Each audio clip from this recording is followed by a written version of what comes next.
We've all seen this trend go around over the last week or so, and I think both sides are wrong for the exact same reason.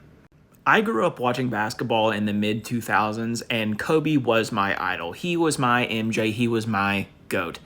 Objectively, I think that other players did things better than he did, and I always was able to see that vision. Growing up, however, in the household that I did, we loved basketball. My father was not a fan of NBA basketball, but he lived and breathed Michael Jordan being the GOAT, and there was nothing that anyone could do to change his mind. He, like a lot of other people that you would see on this app, preach 6 rings, preaches all the scoring, and if he got to the finals, he won, and all these other things, really discrediting LeBron James and what he's done for the game. So having that upbringing, having Kobe be my GOAT, and seeing LeBron be the best basketball player that I've ever seen with my own 2 eyes has really given me a unique perspective in this whole debate.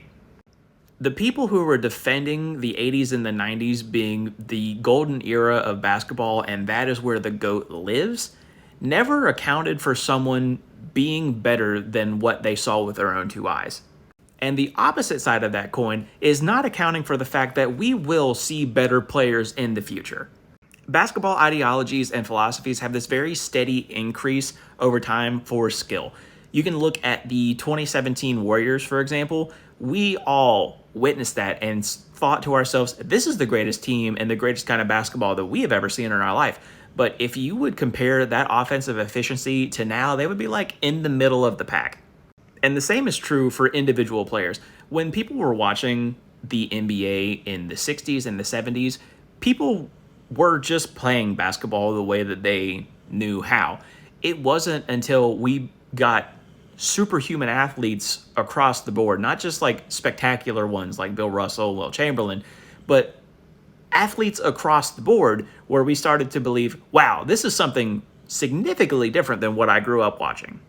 We went through that same kind of shock in the 80s and the 90s with Bird and Magic and MJ, and then we went through it again with players like Allen Iverson and Kobe Bryant and Tracy McGrady, and then we went through it again with LeBron and Steph Curry and Kevin Durant, and then one day, eventually, we will go through that shock again. There was at one point in NBA history where a 7-footer who could stretch the floor and shoot at a really consistent clip was absolutely unheard of. The closest thing that we ever got was Andrea Bargnani. Now, they are a dime a dozen.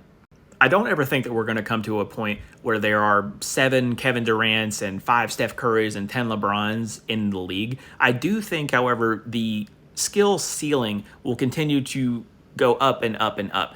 I think that conservatively, there is going to be someone like Jamal Murray, for example, someone with his caliber of skill, his skill set on every single team in the NBA.